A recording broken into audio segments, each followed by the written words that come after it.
le GAT au nom de l'humanité. Votre rendez-vous mensuel avec le GAT, tous les troisièmes lundis du mois sur la 105.5 FM.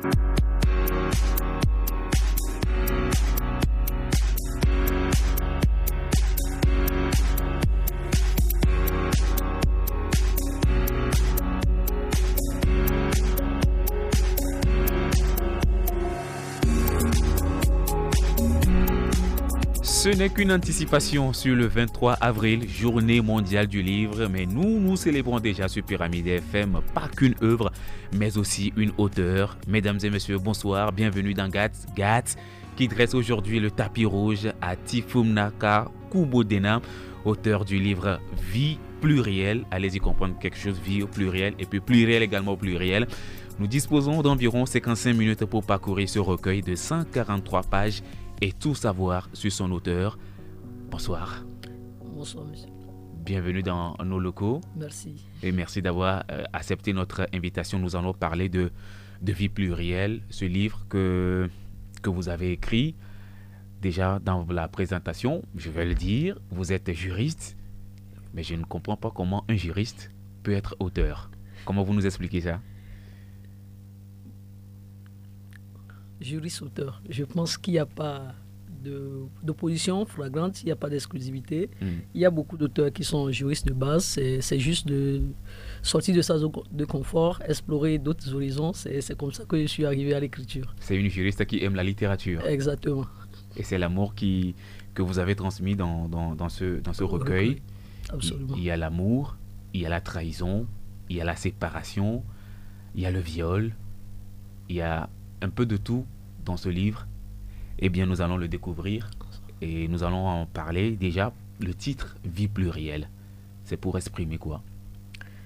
Oui, on va dire donc que c'est toujours un moment délicat pour tout auteur ou bien toute personne qui est en train d'écrire un livre, de choisir le titre de ce livre-là, « Vie plurielle ». Pourquoi? Parce que d'abord, c'est un recueil de nouvelles, donc il y a plusieurs histoires dans ce recueil. Oui. Et comme ça parle beaucoup de la vie humaine, de la vie de nos voisins, de nos vies au quotidien, je me suis dit que peut-être ce serait bien de trouver un titre qui parle de la vie, mais aussi de dire que la vie, elle n'est pas unique. Et il y a plusieurs vies, même une seule personne peut avoir plusieurs vies, mais aussi que nous avons chacun notre vie. C'est pour ça que la vie est plurielle. À travers les événements que nous vivons, à travers les situations de la vie, on a donc beaucoup de choses à dire. Donc, elle n'est pas forcément unique ou singulière, elle est plurielle. Elle est vraiment plurielle parce que si déjà nous prenons la toute première nouvelle, c'est titré « La faiblesse des sentiments ». Il y a deux jeunes amoureux qui se sont rencontrés, un garçon très amoureux, et à la fin, c'est parce qu'il voulait qu'il a eu, il a été abandonné. C'est une histoire que vous racontez dans cette nouvelle-là. C'est le quotidien. C'était vraiment important de ramener le quotidien dans un livre. Pour moi, c'est important. C'est important d'écrire un livre qui parle de nous, comme je le disais, qui parle de nous en tant qu'habitants de la Terre, qui parle de nos vies, de ce que nous expérimentons au quotidien. Et souvent, c'est les sentiments, c'est l'amour qui nous fait nous réveiller. C'est à cause de l'amour qu'on se bat. Donc, c'est très important pour moi de parler de ça.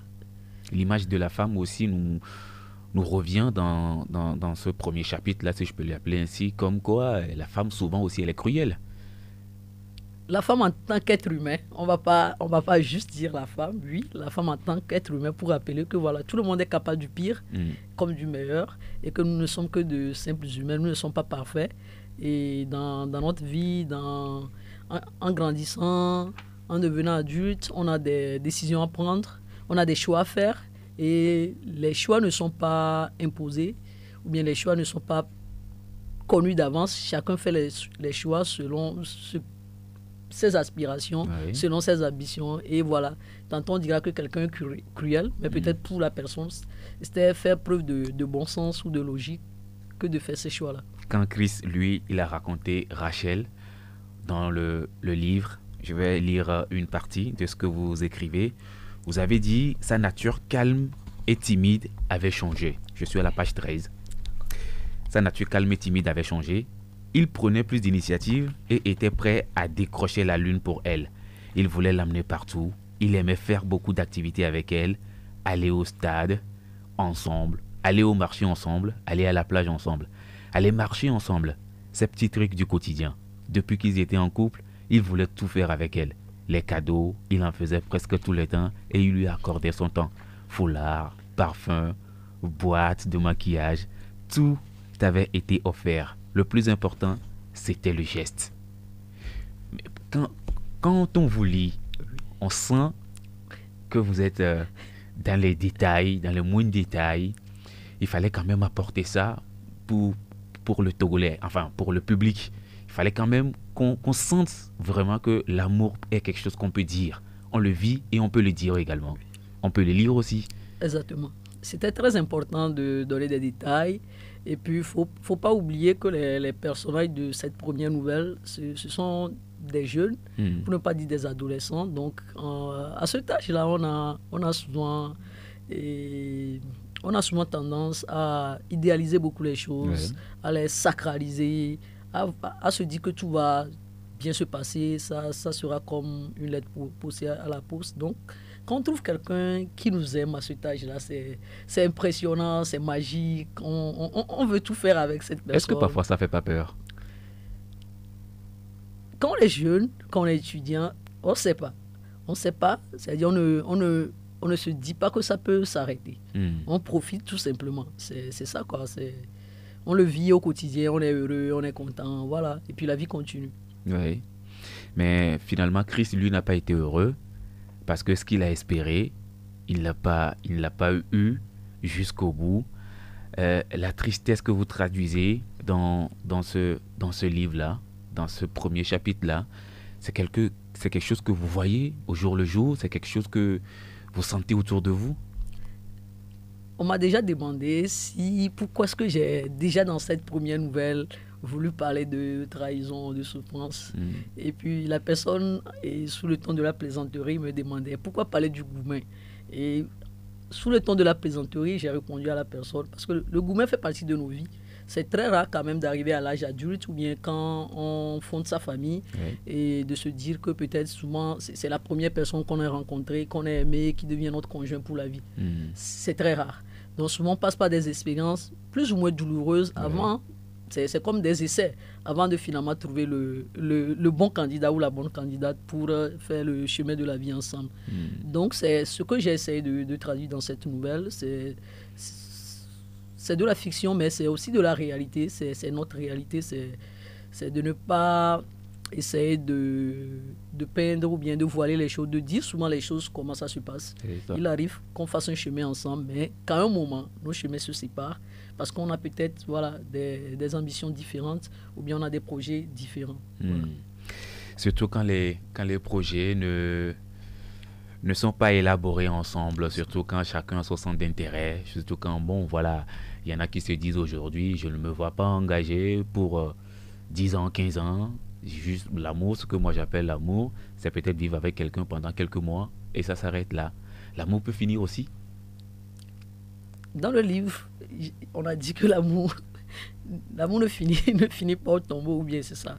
Oui, l'amour peut finir, mais l'amour, moi je pense plutôt que l'amour, ça change au fait. Peut-être la façon dont on aime les gens, qu'on les rencontre et au premier jour, ça peut changer, c'est-à-dire on peut les aimer plus quand on apprend à les connaître et aussi on peut cesser de les aimer si en apprenant à les connaître, on découvre peut-être des choses qu'on n'aime pas ou bien on a moins de choses en commun, on ne voit pas la vie de la même façon, donc on aimerait ces personnes moins. Donc l'amour peut finir aussi, il arrive qu'on fasse un bout de chemin ensemble et qu'à partir d'un moment ça ne marche pas. Et voilà, l'amour, ça ne veut pas dire que l'amour n'ait pas existé, ça a existé, c'est juste qu'à partir d'un moment, l'amour ne suffisait plus pour continuer. C'est ça. Voilà. Il fallait peut-être quoi pour accompagner? Ça dépend de tout un chacun. On voit la façon dont vous décrivez l'amour dans cette première nouvelle. Vous avez utilisé le mot de tout le monde, les mots les plus faciles. Est-ce que c'était facile d'écrire plus facilement? C'est un choix? C'est pour parler à tout le monde? qu'est-ce qui peut être compliqué s'il faut écrire des vrais mots pour exprimer des choses ou s'il faut l'écrire facilement pour que tout le monde puisse comprendre? Je vais plutôt dire que c'est facile d'écrire facilement, si on peut le dire comme ça. Oui. Non, je vais dire que j'écris depuis un moment et si on peut le dire, c'est devenu un peu mon style parce que quand les gens me lisent, puisque je suis blogueuse, j'ai un blog sur lequel j'écris depuis 2017, les gens me disent souvent qu'ils aiment comment j'écris, que tout le monde me comprend. Voilà, dès le début, vous avez parlé de ma formation de juriste. Oui, écrire un recueil de nouvelles, on va pas faire du juridisme dans un recueil de nouvelles, Oui. voilà, sur les histoires du quotidien. Donc, moi, j'ai un style, il est direct, il est concis, il est plutôt, on va dire, facile, et voilà. Et ça me plaît parce que les gens ne me disent pas qu'ils ont du mal à me lire, les gens me disent plutôt qu'ils prennent plaisir à lire ce que j'écris. Oui. Et donc, je me dis, ça, c'est plutôt satisfaisant parce que l'objectif, c'est, en écrivant, c'est que les gens puissent vous lire facilement. C'est-à-dire qu'il y a plus de lecteurs, c'est un bonus pour l'auteur ou l'écrivain que nous sommes. Nous sommes à la page 20 de Vie plurielle. Nous allons revenir sur la trahison. Je ne sais pas, peut-être les auditeurs vont croire que j'ai quelque chose contre Rachel, mais non, je n'ai rien contre Rachel. C'est juste pour reprendre vos propos. Alors Chris, là-bas, il se rappela les mots que son défunt père disait autrefois à ses grands frères. Parfois, l'amour ne suffit pas, c'est ce que vous venez de dire tout à l'heure. Surtout pas dans le monde d'aujourd'hui. Il faut bien plus pour convoler en juste noces avec la personne pour laquelle votre cœur bat. Il faut surtout être sur la même longueur d'onde et aussi avoir les mêmes rêves. Quand peut-être deux personnes ne sont pas sur la même longueur d'onde, ne se partagent pas les mêmes visions, ne voient pas les choses de la même façon, c'est peut-être difficile pour eux d'être ensemble. C'est le cas avec Rachel et puis oui, mais ça dépend. Chris. Ça dépend. Dans cette histoire-ci, le fait qu'ils ne soient peut-être pas sur la même onde, à un moment donné, a fait que leur histoire n'a pas avancé. Mais dans la vie réelle, peut-être que vous n'avez pas les mêmes rêves, mais vous savez pourquoi vous êtes ensemble. C'est ça. Voilà. En tout cas, c'est vie plurielle, vraiment, il faut rentrer dedans pour comprendre que la vie est vraiment plurielle.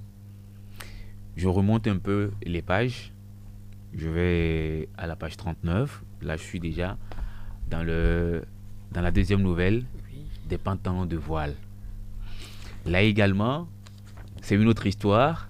Qu'est-ce que vous racontez dans cette partie? Dans les pantalons de voile, c'est plutôt une nouvelle écrite autour du thème du viol. Et c'est une question qui revient beaucoup. Oui. Et beaucoup de femmes qui parlent des agressions dont elles ont été victimes, qu'elles ont connues en étant plus jeunes ou en étant moins jeunes. Et donc, j'avais à cœur aussi d'écrire une nouvelle là-dessus. Et voilà, c'est comme ça que cette nouvelle a émergé dans ma tête. C'est aujourd'hui quelqu'un qui dit on n'a pas besoin d'être femme pour comprendre comment ça peut être difficile, ça peut être compliqué. Le viol, aujourd'hui, la société, vraiment, elle est imprégnée. Hein. C'est quelque chose que nous vivons, que nous voyons au jour le jour. Cette forme-là, cette façon-là, pour vous, c'est de dénoncer le mal? Oui, parce que je me dis qu'il faut en parler, puisque jusqu'à présent, ou bien à ce jour, il y a toujours beaucoup de personnes qui sont dubitatives quand une femme dit qu'elle a été victime de viol. Et les gens disent non, les gens n'y croient pas. Ouais. Et des fois même, on imagine, dans cette nouvelle même, l'objectif c'est de montrer que le viol, c'est pas quand tu sors la nuit à 1h ou 2h, quelqu'un que tu ne connais pas qui t'agresse. Habituellement, ou selon les statistiques, les femmes sont souvent agressées par des gens qu'elles connaissent très bien. Oui. Des gens avec qui elles sont en confiance, un ami que tu visites tranquille, ou bien des fois même des membres de ta famille, ton cousin, ton frère, ton père, peut abuser de toi. Donc c'était une manière d'en parler, même si c'est sous le coup de la fiction. C'est un sujet d'actualité, Oui. ça fait partie de nos vies, il fallait en parler. Là, votre côté juriste va vraiment souffrir, il va vraiment se sentir un peu mal. Pas seulement le côté juriste, plus le côté humain. Parce que le viol, vraiment, c'est un crime odieux, c'est priver une personne de sa dignité, c'est un événement qui suit les femmes pendant longtemps. C'est les femmes qui sont victimes de viol. Elles ont des séquelles pendant de nombreuses années, des décennies. Elles n'arrivent pas à oublier. Donc, il était important d'en parler et surtout qu'on puisse en parler. Voilà, c'est important d'en parler. Est-ce qu'aujourd'hui, ceux qui estiment, ceux qui voient, ceux qui trouvent que peut-être, on dit quelque part chez nous que des fois nous-mêmes nous tendons les bâtons avec lesquels on nous tape, on nous bat, quand les gens accusent des filles, ou les jeunes filles, les jeunes femmes, comme quoi elles s'habillent mal, ce qui provoque un peu ces gens de viol, vous estimez qu'ils s'inscrivent dans le faux? C'est vraiment des propos ou des comportements à dénoncer. Parce que rien ne peut justifier le viol. Rien ne peut l'expliquer. Parce que c'est trop facile comme ça de le dire. Je vais donner un exemple banal. Ce n'est pas parce que peut-être quelqu'un ne respecterait pas des feux tricolores, un piéton qu'il faudrait le cogner à tout prix pour lui dire que non, prochainement, il faut passer obligatoirement sur le passage clouté. Non, je ne pense pas. Donc, il n'y a pas d'excuse. C'est vrai. Il y a un travail qu'on peut faire en amont. On peut mieux sensibiliser nos jeunes sœurs, surtout les très très jeunes. Mais ce que les gens oublient habituellement, les cas de viol, c'est même il y a des enfants qui sont abusés, on ne peut pas expliquer. Des fois, c'est des bébés, c'est des enfants qui n'ont même pas 5 ans. On se demande, mais cet enfant-là, qu'est-ce qu'il a bien pu s'habiller pour attirer un malade qui dit que non, c'est parce que ceux qui trouvent que c'est les femmes qui provoquent ou bien qui favorisent ce genre de comportement-là. La victime ici, dans cette nouvelle, vous aviez dit, quand elle est jeune, elle dit dans la nouvelle, quand elle est jeune, elle aime beaucoup traîner avec les garçons. Oui, mais c'est pas un péché de traîner avec les garçons. Ouais. Il y a certains parents aussi aujourd'hui qui se disent, bon voilà, ma fille ne va pas traîner avec les garçons, juste pour éviter ce genre de choses. Mais là aussi, c'est peut-être priver l'enfant de son droit aussi. C'est aussi le droit du parent de protéger son enfant mineur. Donc, le parent décide ou bien juge ce qui est bon pour son enfant ou ce qui n'est pas bon tant que l'enfant est mineur. Donc, c'est son droit le plus absolu. Un enfant qui est appelé à vivre dans la société, il doit... Oui, il a traîné. Il a traîné avec tout le monde. Absolument. Déjà que nous allons dans des écoles ou des universités qui sont mixtes, donc on côtoie le sexe opposé tous les jours de nos vies. Voilà, même dans nos familles. On a un père, on a une mère, on a des frères. Donc, on côtoie au quotidien les garçons. Si peut-être on doit interdire aux filles de traîner avec les garçons, ben autant interdire aux garçons aussi de traîner avec les filles. Parce qu'on a comme l'impression que les garçons, eux, ils ne subissent pas ces genres voilà, surtout le viol. Heureusement, vous l'avez dit, on a comme l'impression. Oui, on a comme l'impression. Mais ce n'est qu'une impression. Voilà, ce n'est qu'une impression. Je vais y arriver. J'y suis arrivé aussi. Ce n'est qu'une impression, mais c'est une fausse impression aussi. Oui. Parce que les garçons sont bien victimes surtout les jeunes garçons. Les ils très, sont très victimes jeunes de garçons. beaucoup d'attouchements, de violences. C'est juste que dans le contexte africain, dans nos traditions, on a appris aux garçons à ne pas forcément se plaindre. Même sur les cas de viol de jeunes filles, on ne nous a pas appris à libérer la parole. Et les filles victimes de viol n'en parlent pas si facilement. Je ne sais même pas exactement les statistiques, mais ce n'est pas automatique. Même sous d'autres cieux, c'est de plus en plus maintenant qu'avec des campagnes, on invite les victimes à libérer la parole. On a vu ça avec le hashtag MeToo de l'autre côté. Sinon, c'est vraiment... un domaine dans lequel c'est le silence, quoi. Il y a une omerta sur ces sujets-là. Vous pensez que les politiques, les grands décideurs peuvent encore faire mieux? Je pense qu'on doit plutôt, comme on le fait déjà, faire beaucoup, promouvoir plus d'actions en faveur des droits des femmes. Plus on fera pour les droits des femmes, pour la promotion de la femme, mieux. Tout va suivre. C'est un ensemble. Ce n'est pas des actions isolées, lutter contre les violences. Tout est lié. Oui. Si la place de la femme ou bien son statut est reconnue, je pense qu'elle aura plus de respect dans la société. Elle ne sera pas considérée comme un objet et donc elle sera moins sujette à ce genre de comportement. Valoriser en tout cas la femme. Oui. Promouvoir la femme. Quand on valorise quelque chose, on ne l'agresse pas, normalement. Bien sûr. Voilà. Surtout quand c'est la femme qui donne la vie. Pourquoi Pourquoi faire tout ça? On dit souvent que la femme ne doit pas subir ces genres de violences. C'est vrai. Et c'est ce que vous dénoncez dans cette nouvelle. Nous allons continuer toujours par parler de vie plurielle pour rentrer cette fois-ci dans la 3e nouvelle. Dites-nous de quoi il s'agit là-bas, à ce côté, à ce niveau. 3e nouvelle. La première fois. Ah oui, la première fois. C'est une nouvelle qui parle d'un jeune homme qui a décidé de faire, qui a été plus ou moins contraint de faire son test de sérologie parce qu'il était malade, il dépérissait, il ne reprenait pas du poids de la bête. Ouais. Donc, c'était sa première fois de faire le test de sérologie et il avait vraiment la trouille parce qu'il savait que par le passé, il s'était prêté des comportements il s'est pas protégé. Non catholiques, voilà. Et donc, c'est...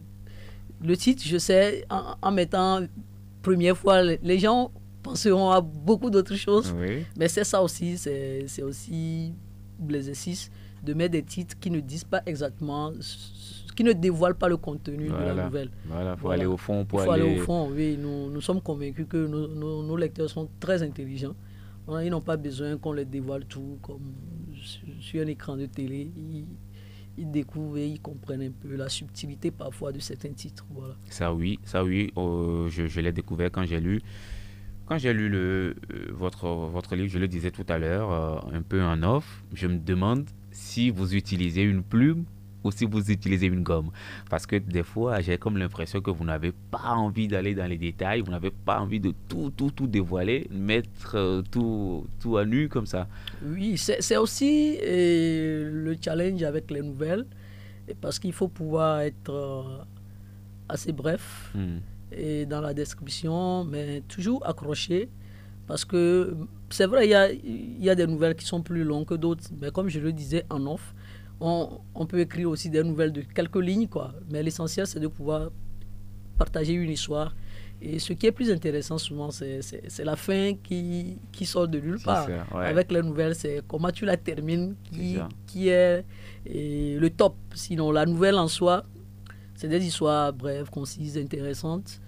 Mais réussir une nouvelle, c'est comment la terminer pour que le lecteur soit KO, en fait. Qu'est-ce qui vous différencie des cinéastes, ceux qui écrivent des scripts et tout ça? Parce que souvent aussi, oui, dans le cinéma, c'est un peu l'image que vous nous traduisez dans les recueils, au fait. C'est un peu les images que nous voyons sur les écrans. On s'attendait, quand on voit le film, on s'attendait à ce que, on sait que le héros, finalement, il va gagner, mais il est souvent tabassé, il traverse des difficultés, à la fin, puis voilà, il sort les deux bras en l'air. C'est peut-être les mêmes choses. Est-ce qu'il y a quelque chose qui vous différencie des cinéastes? Oui, je pense quand même que c'est deux arts assez différents. Et comme je le disais, la fin peut être importante dans la nouvelle, mais on n'est pas forcément obligé de faire gagner le héros à la fin. On voit même qu'il y a des auteurs qui aiment même tuer leur héros à la fin, parce que c'est tellement inattendu, mais c'est ça qui fait la beauté de leur ouvrage. C'est ça même qui fait que c'est un plus grand succès. Je me rappelle très bien d'un livre qui m'a marqué, Les Frax de Bento, où Monique est morte à la fin. Et c'est vraiment l'un de nos premiers gourmets littéraires à l'époque, parce qu'on ne comprenait pas comment l'auteur peut faire mourir le personnage pratiquement principal du livre à la fin. Je crois qu'il y a un passage de ce livre-là qui est toujours resté ancré dans ma tête. Il dit, le jour où on s'est raconté à la plage, il y a une partie comme ça. Je suis sûr que ça va me revenir. J'ai jamais oublié cette partie. Les Frax de Bento, c'est un classique. Ça nous a tous retenus. Mais pendant ces vacances-là, je ne voulais pas vivre de souvenirs.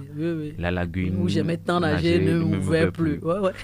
Bon, allez-y quand même comprendre. Les enfants aujourd'hui, nos élèves aujourd'hui qui n'ont pas eu la chance pas du tout de lire les tests activités, voilà, allez chercher et un amour lire. Impossible. Un amour impossible. Voilà. C'est un test qui marque en 4e. Tellement. On va revenir sur les vies plurielles.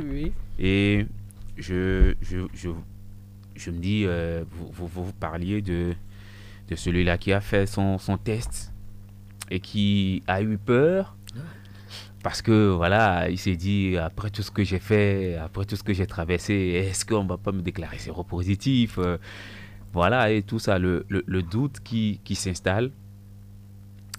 J'aimerais qu'on se dise aujourd'hui, c'est une façon pour vous d'appeler la jeunesse à prendre conscience, à bien mener sa vie, à toujours être éveillé. C'est quoi l'idée derrière? Oui, on va dire quand même que quand j'écrivais cette nouvelle, je ne le pensais pas ainsi. Mais je voulais quand même aborder des sujets d'actualité. Avec cette nouvelle, j'ai par exemple pu parler de nos hôpitaux, par exemple, oui, de nos vies aussi, de la débauche qui ambiante autour de nous. Et ce qui est même assez original avec cette nouvelle, c'est que finalement, il a peur, après il est séronégatif, et après à la fin on lui dit que non, en fait les résultats ne sont pas les résultats, qui doit reprendre les tests. Mais c'était aussi de montrer que c'est comme ça la vie, quoi. Ouais. Et voilà, les choses peuvent changer en une fraction de seconde. Voilà. Pour écrire ces nouvelles, vous pensez d'abord à la fin, avant le début, ou comment ça se fait? Ça dépend. Ça dépend. Ouais, des fois, la fin vous vient. Oui, des fois, on sait comment on va terminer l'histoire, mais quel processus pour arriver à cette fin-là, c'est plus difficile. Oui. On écrit, on réécrit, on corrige. Et des fois, on fait comme peut-être les cinéastes. On écrit d'abord l'histoire. C'est-à-dire, on se dit, ça va commencer comme ça doit aller comme ça et ça doit se terminer comme ça. Voilà. Ils se sont rencontrés, ils ont fait quoi? Après, ils se sont mariés, ils ont eu beaucoup d'enfants, comme on le dit souvent. Finalement, vous êtes liés, comme je le disais tout à l'heure. Il y a quand même un petit lien entre vous. Oui, ça dépend. Et comme pour la première nouvelle, et pour la terminer, c'est une nouvelle que j'avais partagée en chronique sur mon blog, je pense en 2019 ou 2020. Et beaucoup s'attendaient à une fin plutôt... Voilà. Que l'idylle serait... ce serait heureux, quoi. Oui, non, quand la fille l'a quitté, et qu'il a retrouvé une autre fille, qui finalement aussi s'est remis avec quelqu'un. Avec quelqu'un d'autre.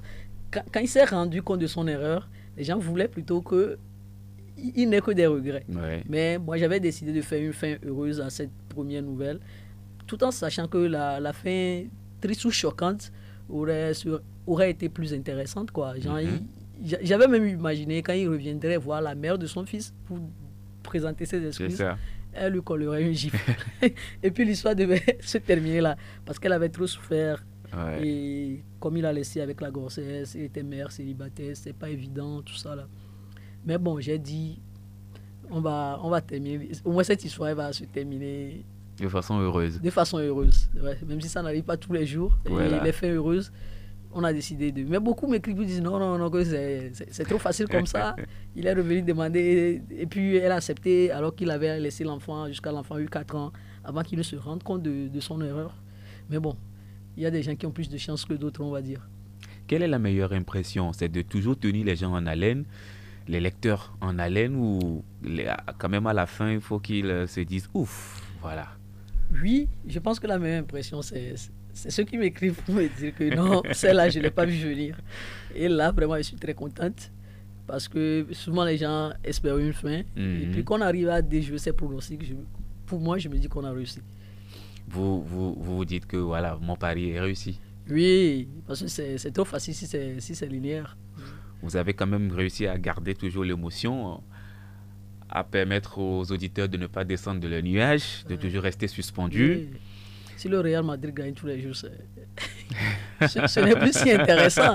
Il faut de temps en temps, voilà. Voilà, il faut que d'autres aussi se goûtent aussi un peu à la victoire et sachent de quoi il s'agit. Oui. Nous allons tout de suite continuer notre voyage. Vous voyez que j'aime tellement prendre l'avantage que vous m'avez amené sur un terrain du Real Madrid où j'ai voulu encore donner l'avantage au Real.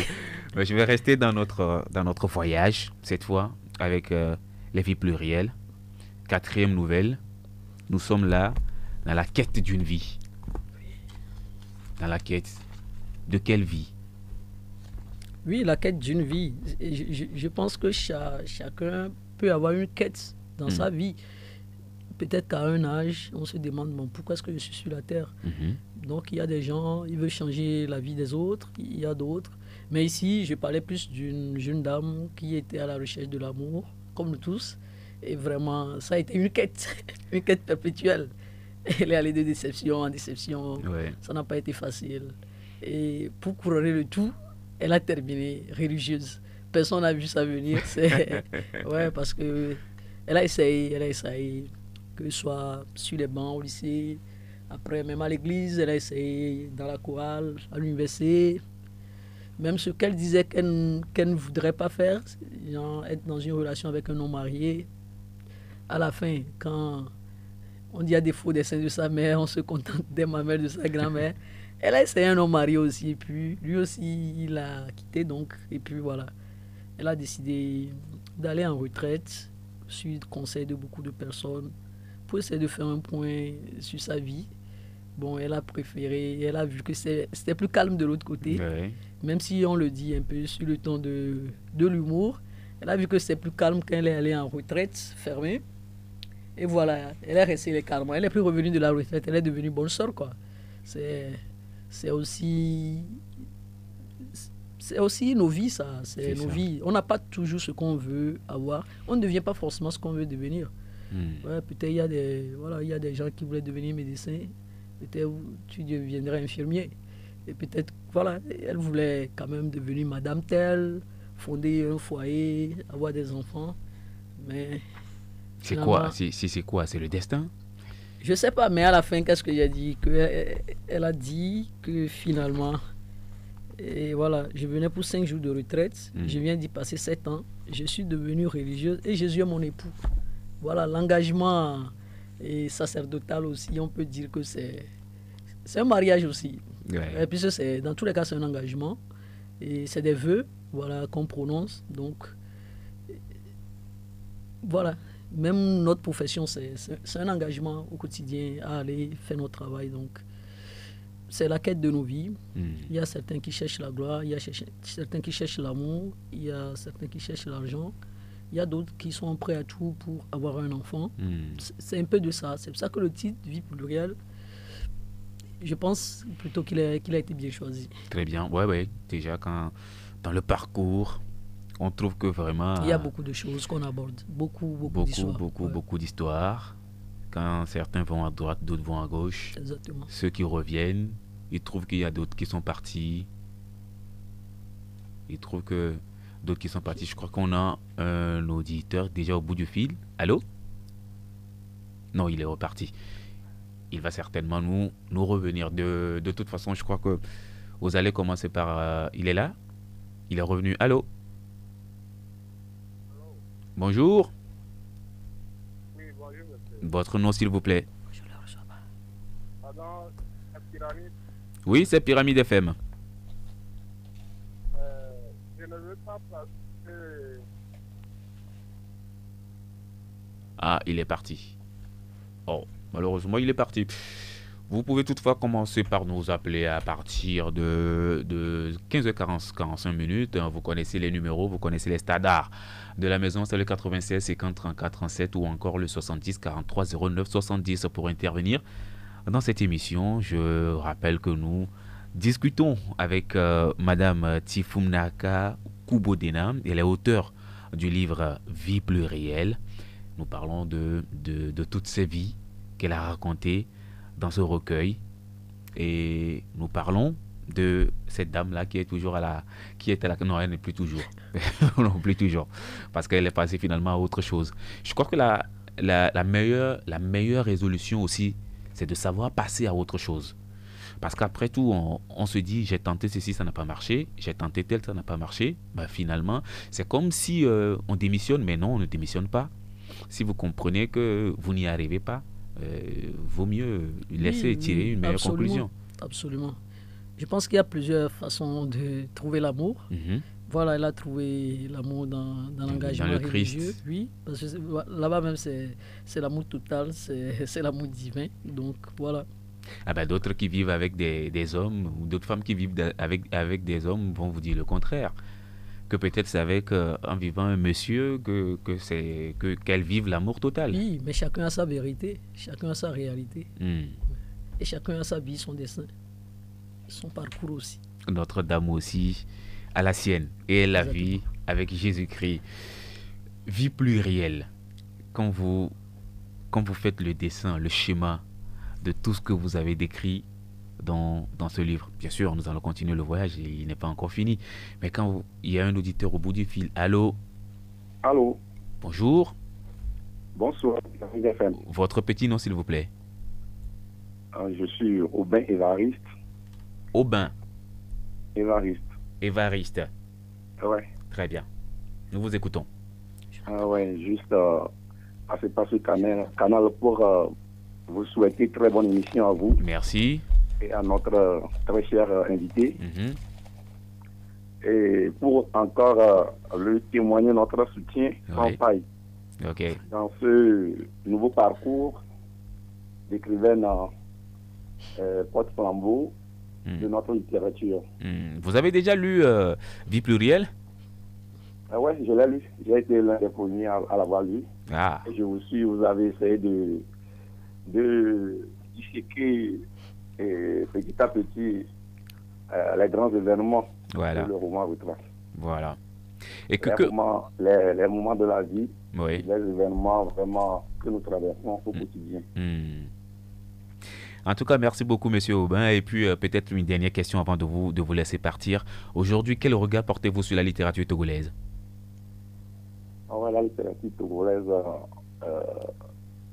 qui s'endormait depuis un moment reprend peu à peu avec ces nouvelles personnes, ces nouvelles têtes pensantes, ces nouvelles plumes qui se donnent par exemple pour reprendre le flambeau comme celle qui est en face de vous là-bas. Oui.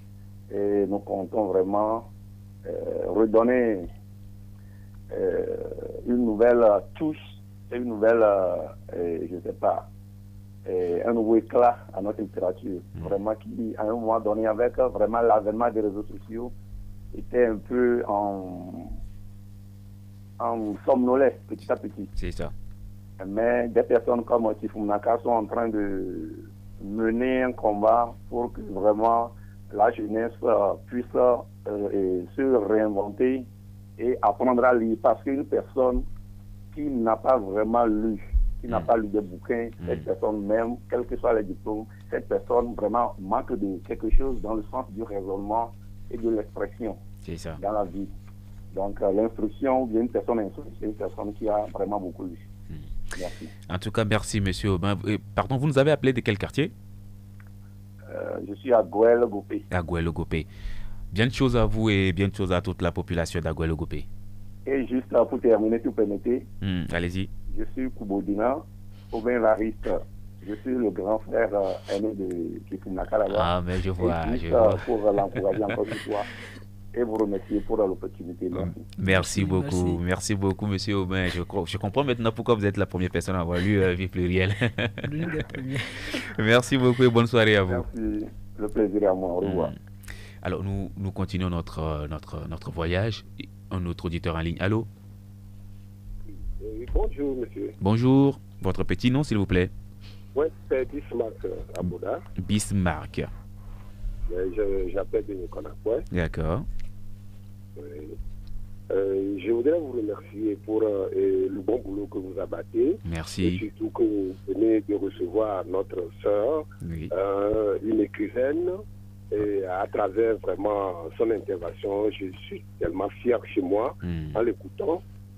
Elle a vraiment le tissu vraiment d'une écrivaine. Oui. Je voudrais la remercier pour son bouquin bien. Merci. Sa nouvelle, oui. Vous l'avez déjà lu? Non, pas encore. Pas encore. De toute façon, ne vous inquiétez pas, vous connaissez bien le siège de la radio, non? Pyramide FM. Oui. Voilà, si ça vous tient, vous passez par ici, vous demandez d'après Roméo, vous pouvez lire le livre tranquillement. D'accord, il n'y a pas de souci. Merci. Merci beaucoup, Monsieur Bismarck, et puis très bon après-midi à vous. Ok, à vous aussi. Merci. Remarquez qu'il y a quelqu'un? Non, il n'y a plus personne. Nous, on n'a plus assez de temps. On va faire un peu vite pour qu'on puisse parcourir presque les nouvelles de votre recueil. Nous sommes à la 5e nouvelle, millionnaire à tout prix. Ça aussi, c'est une autre réalité. Déjà, un peu ici, je comprends que le titre est explicite. Le titre dit quelque chose. Le titre parle, est évocateur. millionnaire à tout prix, on peut comprendre que ça doit être dans la tête de quelqu'un. Vous êtes rentré dans sa tête et vous avez sorti son histoire. Oui, plus ou moins, même si voilà, c'est aussi une histoire fictive, inspirée de faits réels. Oui. C'est l'histoire de deux jeunes dames qui voulaient gagner de l'argent à tout prix. Et voilà, c'est aussi en plein Covid. C'est pour ça que je dis que c'est vraiment inspiré des faits réels. Oui. Et qui ont mis leurs économies dans ces histoires de trading qu'on a eu à connaître il y a quelques années. Et donc, qui ont perdu leurs sous. Et c'était pas facile. C'était pas facile parce que, et c'est vrai, il y a des gens qui vous diront j'ai perdu quelques millions, ou j'ai perdu mon terrain, ou j'ai perdu un enfant. Mais pour certaines personnes, perdre 500 000 francs, ça peut entraîner, ça peut vous pousser même au suicide. C'est un peu ce que, parce que ça dépend ce que les 500 000 francs vous représentaient pour vous. Si c'est de l'argent que vous avez emprunté chez quelqu'un pour aller mettre dans le trading, mais que vous n'avez pas pu récupérer votre mise, c'est un peu de ça que je parle dans cette nouvelle. Et aujourd'hui, peut-être il n'y a plus de trading, mais on peut aussi parler de tous ces jeunes-là qui se mettent aujourd'hui au pari. Dans les paris sportifs surtout. Et on commence toujours avec des petits sommes, mais des fois l'addiction peut nous amener très très loin dans notre quête ou bien dans notre désir d'être millionnaire à tout prix. Voilà, quand vous misez peut-être une petite somme, vous gagnez Voilà, on vous dit la cote est élevée, c'est des histoires, c'est des termes qu'on me sort. Moi, je ne comprends vraiment rien dans tout ça. On me dit la cote est un peu élevée, vous mettez une petite mise, vous gagnez gros. Et là, on vous dit, bon voilà, pourquoi ne pas miser gros pour gagner encore gros. Et malheureusement... la maison n'est jamais perdante. La maison n'est jamais perdante, donc... Aujourd'hui, vous pouvez gagner, mais vous ne gagnerez pas tous les jours. Et malheureusement, ça peut amener à des fins qu'on ne pouvait pas anticiper ou bien qu'on ne voyait pas venir. Il y a des gens qui se sont suicidés parce que voilà, ils ont peut-être misé l'argent qu'il ne fallait pas miser, ou bien c'était la tontine du quartier, donc ils ont dû déménager nuitamment. C'est ça. Il y a de ces situations-là, c'est assez déplorable, mais c'est la réalité. J'ai côtoyé des gens qui ont, en plein Covid, vu les difficultés, qui ont mis, pour certains, ce n'est pas de grandes sommes. Oui. Peut-être pour moi, peut-être je vais dire que ce n'est pas de grandes sommes, quelqu'un qui perd 100 000 ou 200 000, mais pour certaines personnes, c'est l'argent qu'il faut manger plusieurs semaines. Donc c'est la suivi. Il y a des gens, ils vivent au jour le jour, c'est ce qu'ils trouvent. Donc s'ils perdent ça, où trouver? Et lui, dans son malheur même, il a perdu son téléphone. Alors qu'il voulait même vendre ce téléphone pour survivre quelques jours. Donc, comme je le dis, c'est un recueil de nouvelles qui parle de nos quotidiens. Oui. Ce n'est pas des choses de loin, c'est des choses qui se passent devant nous, que nous voyons, jour le jour. Que nous expérimentons, des fois dans nos familles, des fois dans notre environnement direct, chez le voisin, et qui nous interpellent. Un auditeur au bout du fil. Allô? Allô, bonsoir monsieur. Bonsoir. Votre petit nom, s'il vous plaît? C'est Samuel. Monsieur Samuel, vous nous appelez de quel quartier? J'appelle de Agouès-Sogosito. Agouès-Sogosito. Allez-y, monsieur Samuel. Oui, c'est juste pour vraiment remercier, encourager la jeune dame Audrey pour le travail qu'elle a bas.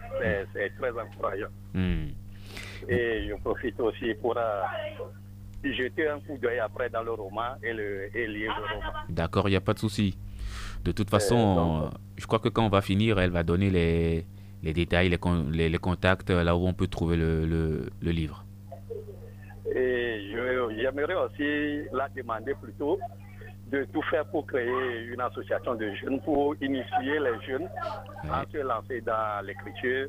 Parce qu'on voit qu'aujourd'hui, beaucoup de jeunes ne s'intéressent plus à l'écriture, surtout avec l'événement de TikTok et autres. Ouais. D'accord, c'est peut-être, vous l'avez peut-être piqué, hein. C'est une idée que vous avez mise, peut-être elle va y réfléchir et pourquoi pas essayer de faire comme vous l'avez souhaité. Merci beaucoup, monsieur Samuel. Passez une bonne soirée. Passez un excellent après-midi également. Il se pose ce problème-là aujourd'hui de lecture.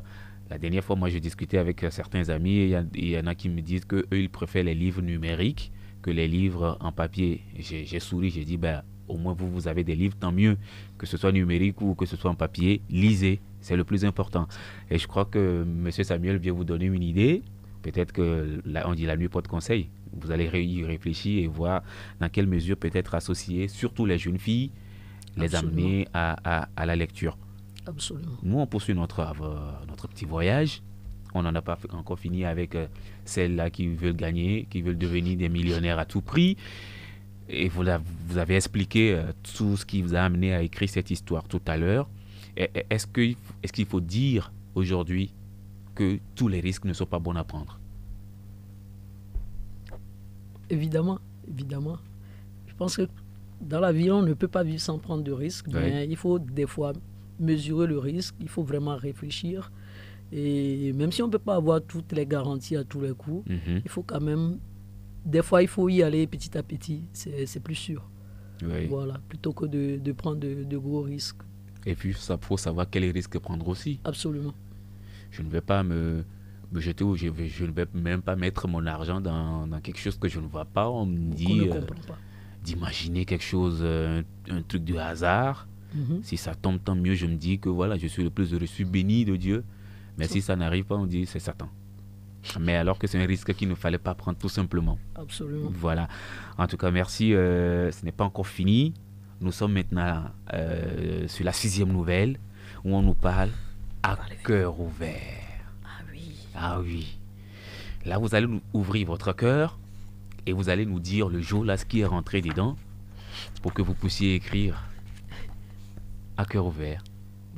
À cœur ouvert, c'est une nouvelle écrite de façon épistolaire, c'est plutôt une lettre. Ouais. Mais je vais dire que je ne l'ai pas initiée.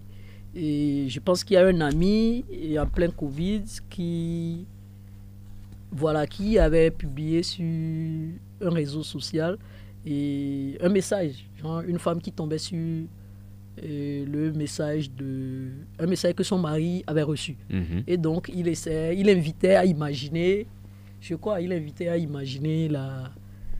si vous étiez à la place de cette femme-là. Et c'est comme ça que j'ai pensé un peu cette nouvelle, qui est une lettre. Oui. Mais cette lettre est une réponse à la lettre que la première femme aurait écrite. C'est un mari qui rentre, il reçoit un message de sa maîtresse que sa femme découvre. Donc, le lendemain, elle écrit à la maîtresse en question. Et donc, cette lettre est une réponse de la maîtresse pour lui expliquer que, ah oui, vous m'avez écrit pour m'insulter, mais en réalité, vous ne me connaissez pas. Moi, je vous connais plus que vous ne me connaissez, puisque je suis la maîtresse de votre mari. C'était aussi inspiré de l'actualité à l'époque. Il y avait une série très populaire et sur A+, une série sénégalaise, Maîtresse de nos mariés, qui avait la cause sur les réseaux sociaux. C'est comme ça que j'ai pensé écrire cette nouvelle. Alors, elle a dit, la dame, dans sa réponse, « J'aime cet homme, malgré qu'il soit marié. J'aime votre époux et je rêve de porter ses enfants. » Ben, c'est une maîtresse qui a de l'audace. Comme je viens de le dire tantôt, cette audace n'a été possible que parce que l'épouse légitime l'ait contactée. Sinon, c'était une maîtresse qui était assez discrète dans son coin, qui n'existait en réalité pas. Donc, c'est parce que la titulaire l'a contactée qu'elle a voulu lui dire... Oui, mais elle peut se dire que c'est moi qui suis allé dans une famille qui ne m'avait pas invité, donc du coup... Ça dépend. Comment dans une famille... Mais le monsieur, c'est quand même lui qui est allé vers... Malgré ses engagements matrimoniaux. Je savais que vous allez porter le chapeau au monsieur. Non, habituellement, c'est une situation qu'on voit. C'est-à-dire, il y a deux femmes qui se battent pour... Il y a une femme qui dit non, il ne faut pas courir après mon mari, mais on ne responsabilise jamais l'homme qui a oublié son épouse pour aller se prendre une maîtresse et à l'extérieur. Je pense qu'il faut que les responsabilités soient bien établies. Oui, autant la maîtresse a sa part de responsabilité, mais il ne faut pas oublier que c'est celui qui avait un engagement là-bas, c'est le monsieur qui est légalement marié, qui a prononcé des vœux de fidélité dans son mariage, peut-être qui a même signé monogamie, et maintenant qui a oublié ça pour aller se prendre une maîtresse, parfois sous le prétexte qu'il y a plus de femmes que d'hommes sur la terre. Quand on lit la lettre, La dame, elle est tellement sûre d'elle parce qu'elle dit ici, oui, je voudrais vous informer qu'entre nous, ce n'est pas que du sexe. Oui, et dans la lettre, oui, elle se base sur, ou bien elle donne des faits probants. C'est une relation qui est finalement, c'est pas une relation de quelques semaines. Oui, ça c'est parce années. Elle est sûre d'elle, elle sait là où elle va. Le mari lui a pris un appartement, ils sont ensemble depuis plusieurs années, donc ce n'est plus, je ne veux pas être vulgaire, mais ce n'est plus le coup d'un soir comme on dit souvent. Donc c'est finalement une relation sérieuse, même si c'est une relation illégale ou illégitime, je ne sais plus. Voilà, illégale. Oui, illégale, parce que pour le moment, on n'a pas encore parlé de mariage. Exactement. Donc c'est un peu illégal, mais c'est parce que c'est allé tellement loin. Oui. La dame sait que oui, l'homme là, quoi qu'on dise, c'est l'homme de ma vie à moi aussi, donc c'est pour ça elle a eu le courage. C'est souvent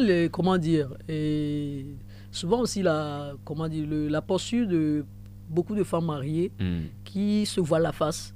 En oubliant des fois que oui, c'est vraiment leur mari, il entretient une relation parallèle, ce n'est pas une relation éphémère, c'est une relation qu'ils entretiennent, ils mettent des moyens pour solidifier cette relation. Des fois même quand ils apprennent qu'il y a un jeune qui veut leur ravir leur maîtresse, ils redoublent de moyens pour s'assurer. Donc c'est la réalité, mais souvent il y a la première épouse qui déteste la seconde femme comme si vraiment elle a jeté un sort à son mari, alors que non, des fois il y a des hommes, à la fin ils vont prendre 2 femmes ou 3, quoi. Ils vont les légaliser, ils vont assumer, voilà. Et cette dame là, en tout cas, c'est ce qu'elle espère quand même. Dans cette nouvelle-là. Sortie de son statut, de maîtresse pour devenir une femme titulaire aussi. Parce que voilà, comme elle le dit, dans le contexte où ils sont, c'est au Togo, la polygamie elle est reconnue. Elle ne serait pas la première dans le cas quand même. Jusqu'à ce que ça ne soit officiel, elle va rester patiente. Oui. Et à la 7e nouvelle, vous titrez « La patience est un chemin d'or ». Oui. Et la 7e nouvelle parle plutôt d'un jeune homme qui est à la quête d'un emploi. Et vraiment, parfois, quand on finit ses études, on trouve un emploi, on ne sait pas par quel chemin, on trouve un emploi plus facilement ou bien immédiatement, on va dire plutôt immédiatement après les études. On ne sait pas ce par quoi certaines personnes passent.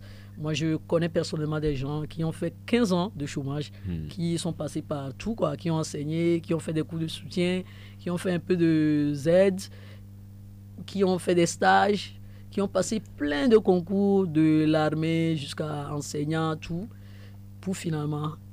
Et c'est le cas de ce jeune homme qui a essayé il a vu des concours, il n'était même plus éligible à certains concours parce qu'il y a des âges aussi pour penser des concours comme l'ENA, comme l'enseignement. Et finalement, il a été retenu pour un entretien. Et la responsable des ressources humaines, à la fin, la directrice des ressources humaines lui a dit, on a les résultats tu as fait le test écrit, maintenant tu as fait l'entretien, on a les résultats. Malheureusement, comme tu n'as pas beaucoup d'expérience dans le domaine, tu n'es pas notre meilleur candidat. Mais la balle est dans ton camp. Et la balle est dans ton camp. Et la nouvelle se termine par ceci. Le jeune homme dit, lui ne sait pas ce que la dame lui veut, mais lui, il veut cet emploi-là. Parce que c'est quoi? C'est pratiquement 2 décennies qu'il cherche un vrai emploi, quoi. Voilà. Un vrai emploi. Donc, maintenant, j'ai des lecteurs qui me sont revenus pour me dire, mais ils n'ont pas compris la fin, ça veut dire quoi? J'ai dit non. La dame dit qu'elle a le pouvoir, c'est elle qui décide qui aura le poste. À lui de jouer, à lui jeune homme. Maintenant, libre à chaque lecteur d'imaginer comment il peut jouer pour avoir ce poste-là.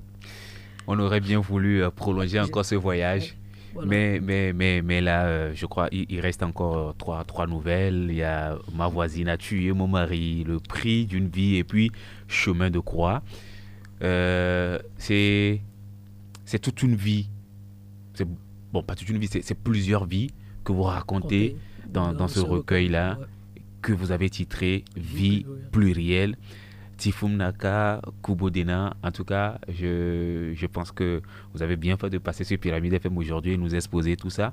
C'est un plaisir. On aurait bien voulu que le temps s'arrête un moment, mais là on ne peut plus parce que nous sommes arrivés à la fin de cette émission.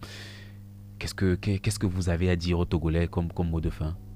D'abord, je vais remercier mes lecteurs et des acteurs du média comme vous qui faites la promotion des livres, de la littérature, et inviter aussi les Togolais à soutenir les auteurs, à acheter les livres, parce qu'il faut, il faut encourager les gens à écrire. Et même si beaucoup de personnes disent que les gens lisent, c'est vrai, les gens lisent de moins en moins, mais comme on le dit aussi, les gens lisent des formats différents.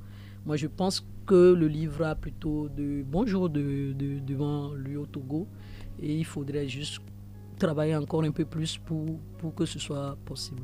En une minute, votre actualité, 30 secondes en fait. Votre actualité?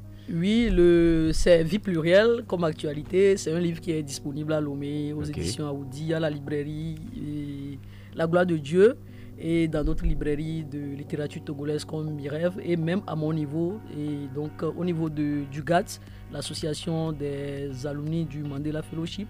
On peut trouver le livre si on les contacte. Vous avez déjà commencé par écrire? Oui, absolument. On écrit tous les jours. Tous les jours. En tout cas, merci beaucoup. Vie plurielle, nouvelle recueil de 10 nouvelles, voilà, édition Azur, que vous pourrez retrouver. En tout cas, vous connaissez les numéros de la radio, vous appelez n'importe où vous voulez, vous pouvez retrouver les livres. Merci à vous, mesdames et messieurs, vous qui nous avez suivis en ce lundi soir. Merci infiniment. Merci à Romaric Freitas qui a assuré la mise en onde, qui a pris la place de Bogavinties Lascoudoyor. Moi, je suis Roméo Mileko à ce micro. Le rendez-vous est pris pour le 3e lundi du mois prochain. Au revoir et à bientôt.